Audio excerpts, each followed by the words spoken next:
Have you taken the time to count the number of different targets that can be launched under the 2013 rules? If you do, I think you'll find there are 76 different targets.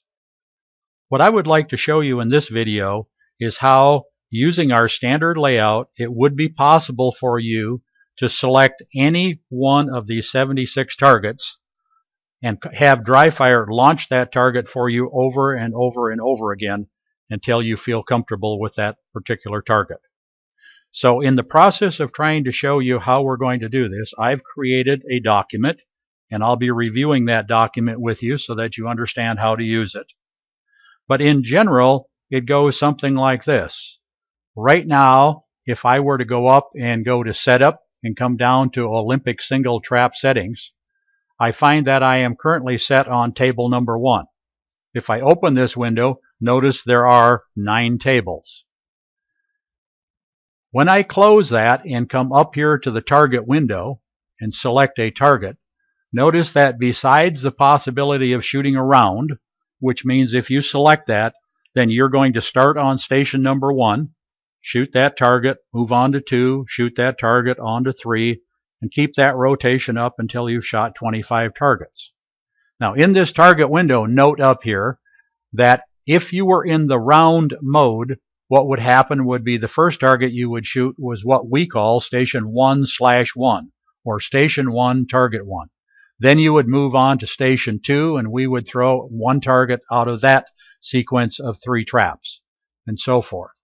Now, what I'd like to show you here is that, of course, we know that there are 3 traps set at different angles out in front of each station, and we know that 1 target throws basically a left going target, 1 trap throws a basic going right target, and the other one throws one that I would call centered. It may be up to 15 degrees off of center, but it's basically centered. And we know that as you work your way around the round, the first time you're at station 1, you do not know which one of the 3 targets that you're going to get. And when you come back and shoot that same station over again on your first lap around, you don't know which target you're going to get on the second, or the third, or the fourth, or the fifth. However, you do know one thing. You are going to see the left hand launch twice, the right hand launch twice, and the center launch once during that process. Now, DryFire has implemented a methodology here whereby we accomplish the same thing. So when you open up and go ahead and select, and of course it says table 1, station 1 in the first target. When I click on that, notice that down here in the middle of the screen, it shows that I'm getting a pretty hard left going target out of station number 1. When I come back up here and say, I wonder what I'll get on the second time I'm at station number 1, of course that would be down at this point where it says station 1/2, and you see I'm going to get a right hand target. Let's go on and look at station 1/3. So the third time you arrive at that target, you're going to get a repeat of the right hand target. And then when you go down and do this to the fourth time you come back to that target, you're going to get a repeat of that hard left. And then the fifth time that you're on this station, you're going to get a straightaway target, or close to a straightaway. Now, what I want to try and get across right now is that is how it's operating this time. But the next time you come back and look at this same thing, you'll find that those targets do not go in that sequential order, and that's because we've got a random target generator behind the scenes that is constantly making a change. So the one thing you know is the same thing that you know when you're out shooting bunker, and that is by the time the round is over with, you will have seen 2 lefts, 2 rights, and a down the center target on all 5 stations. Now what I'm trying to do is help you unscramble all of this so that if you, for instance, want to practice the 35 degree to the right at 3 meters high, I'm going to show you a way to be able to select the appropriate table and then go to the appropriate station, and then within the station you're going to look at these targets and see which one would be appropriate. Obviously, 35 right is a right going target. So that's the purpose of what I'm trying to show you.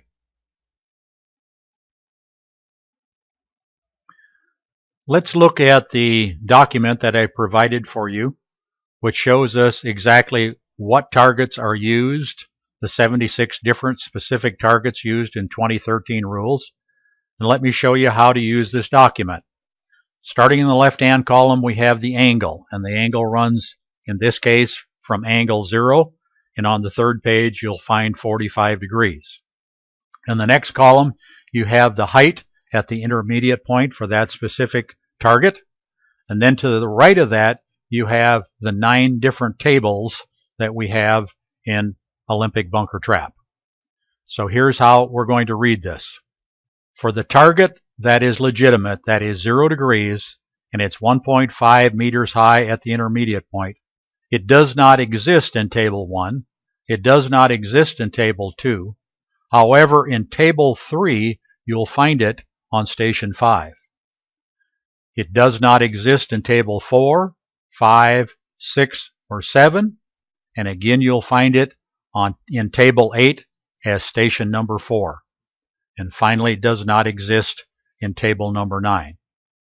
Now, let's go one more.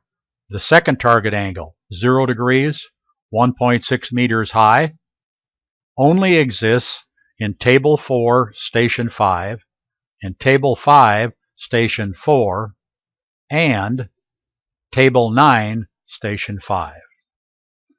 So what you'll find here as you go through this on the 3 pages of this document are 76 different specific target angles and target heights, and it shows you where these targets, what tables they are in, and if it repeats more than once.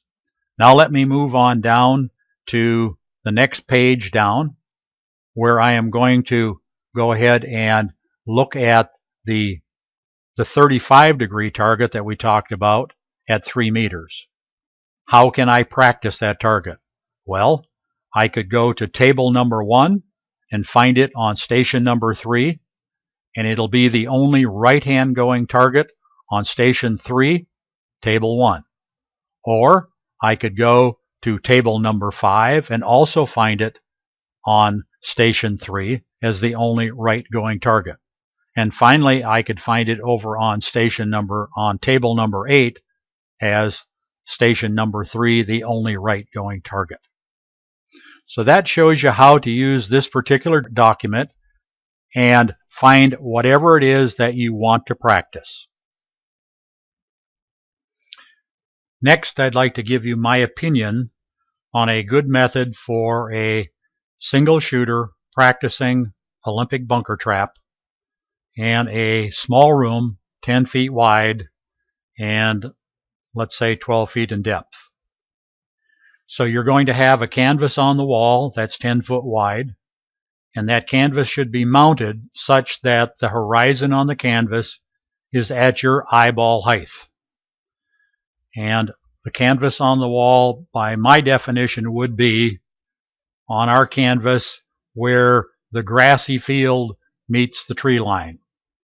So that would be what I'd consider the horizon. I'd mount that on the wall so that that's the same height as the shooter's eye. So if the shooter walked up to the wall, their eye is looking right at that spot, which we're referring to as the horizon. Then the next thing you're going to want to do is come up here to the shooter, and in the definition of the shooter, you want to make sure that it says here the height of the shooter's eye from the floor, which of course is really asking for where you see the horizon again. And so if you have 64 inches here, then you should have 64 inches on the wall. Now, the next thing that I want to show you is there are a couple of modes of how you could set this up, and I'm only going to give you the mode this time of target comes to shooter. It's one of the few times that I recommend target come to shooter, but it fits very well for the bunker discipline. So what do I mean by that? I mean that over here in the configure room and anchor points, that it is probably defaulted to, as it has right now, target comes to shooter. And although there are 2 other modes for bunker trap, I would leave it on target comes to shooter. Therefore, there's nothing else in this configuration room dialog box that you need to do anything with. What that will do up here in your layout window is to basically show you the shooter always standing in one spot. And in this case here, let me click on that, and you can see that I'm standing 120 inches away from the wall. That's my shooting position where I'm going to shoot all of my targets from. So you might ask, why am I standing back 120 inches, which is 10 feet? This is the maximum distance that you could stand back and use a 10-foot wide wall. And the reason for that is the farther you stand back, the farther dry fire has to move the targets horizontally on the wall to keep the same angle between you and the target. If you try and stand back farther than 120 inches from the wall, then on some of your hardest moving, let's say a 45-degree left at 2.5 meters, the target will be 5 feet to the left of center where it took off by the time the target is about 40 yards away from you. So because you have, in this case, a 10-foot wide wall, standing back 10 feet will allow you the horizontal movement on the wall of up to 40 yards away from you. And if you can't get the target shot by the time it's 40 yards away from you, the target is going to disappear on the left or the right-hand side of your wall, and you won't get to shoot at it. Now, how would you solve that problem? You could simply say that you're standing 9 feet from the wall, and then the target will be more like 42 to 45 yards from the muzzle of your gun before it gets off the wall. So the closer you are to the wall, the more horizontal movement that you can have. So most people like to be back as far as they can. So I've got this ideal situation with a 10-foot wall, and you're standing 10 feet back. Now let's go look at a couple of other issues. Let's go up to Setup, come down to System Configuration. And so the proper thing in here for shooter to the wall, if you're doing what I'm suggesting, is 120 inches. Now, I have my simulator mounted on the ceiling, and it's 48 inches away from the wall. Yours is more likely sitting on a tripod, and the distance of 48 inches is a good distance. Say anything from 3 to 5 feet would be just fine. Just make sure that exactly, put in here an exact measurement from the wall to the bubble level on your dry fire unit. Then, because my unit is on the ceiling, it is 92.5 inches to the bubble level. Yours will probably be more something like 36 to 45 inches. Again, make that exact measurement and put that in there. Simulator angle will be 0. Shooter to the right of the simulator will be 0. And your ceiling height is just whatever it is from the floor to your ceiling. Put that height in there. And then, because you have a 10-foot wide canvas, you're going to say that there's 60 inches of wall to the left of center, or the left of the simulator, and 60 inches to the right of the simulator. So that takes care of the settings on the system configuration dialog box. Now let's talk about the fact that you're in target comes to shooter mode. So when you have a station 1 target called for in the target window, notice what it's going to look like on the computer in front of you. Here's the target coming out of the trap pit. If I back this view up, we have the shooter on station number 1. So you're going to take the shot from station number 1, and then dry fire is going to advance to station number 2, and it's going to look like this on your computer screen. If I back up on that, notice that you have moved over to station number 2 for your second shot. When you take your second shot, it'll automatically be moved to the station 3 target, and notice that you have moved back over to station number 3. The reason why you can stay in one place in the room is because between every shot, we are electronically moving 3 different traps out in front of you, keeping the same relationship between you and where the trap pit is, but it will be different traps, and therefore you're going to get the different angle targets. And of course, by the time you then move your way down, and let's do that, we go on to target number 4. On station number 4, you move on to station number 5, and then when you circulate, because you're a one-man squad, back down to the other end, and you really do that by standing still, dry fire brings you back to this perspective and you're back to station number 1. So that's an easy way for shooting bunker trap. Just stay in the one spot. My recommended distance is 120 inches. You're going to stay there for all 25 shots. So we discussed the height that the canvas should be on the wall. The horizon should be at your eyeball height. In your shooter's information table up here, you should have in this window the same distance from your eyes to the floor, which is the horizon height. You are going to be working in a room that's 10 foot wide with a 10-foot canvas, standing 10 feet back. And when you want to begin a round, you're going to come up here to the target window. You're going to select round. And when you click on the start button, you are now ready for your first target on station number 1, and it will automatically move you from station to station for 25 targets. And now finally, let's review how we would put a fixed target in so that we could practice that fixed target. Let's go ahead and use the example I've been using at this point, which is a 35-degree target to the right. And we're going to do that at the 3-meter high. So how do we do that? We refer to our document, which tells us that if we select table 1, so we'll come up here to setup, come down to Olympic single trap settings. We're going to set this to table 1, which we've now done. And then it further tells me that I should be able to find that 35-degree to the right, 3-meter high target on station 3. So I'm going to come up here, come on down to station number 3, and I'm going to now search for, there's 2 possibilities since it's a right-going target. There's 2 possibilities, so it could be 3-1, 3-2, 3/3, 3/4, or 3/5. Let's go see if it's 3/1. No, looking at this in the center, this is a centered target. Let's go on then to 3/2. And there is our 35-degree angle target to the right, 3 meters high. So if that's the target that I want to practice, now that I've selected that in the target window, all I have to do is click on the start button and I can practice that target for as many times as I want. It will not change until you hit finish and move it off to somewhere else. One other thing that you might want to be aware of is that you could do this target in slow motion. And how would you do that? You would simply come up here to setup, come down to system configuration, and in this clay speed window in the top, if you want to practice for a while at a slower speed than 100%, which I recommend completely, all you have to do is come into that window and let's suppose we slow it down to 60%. So type in 60%.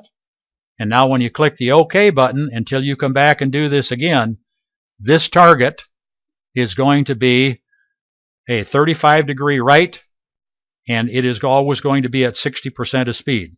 Now when we're doing slow motion, remember that the lead remains exactly what it would be at 100% of speed, so there's no lead difference, but it allows you a little bit more time to get on the target and get used to what it's going to feel like and drive on through the target, see the right lead, and pull the trigger.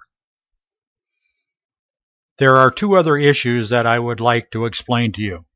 The first has to do with how you will get a piece of tape on the wall horizontally in front of you that will represent the leading edge of the trap house where the targets will begin.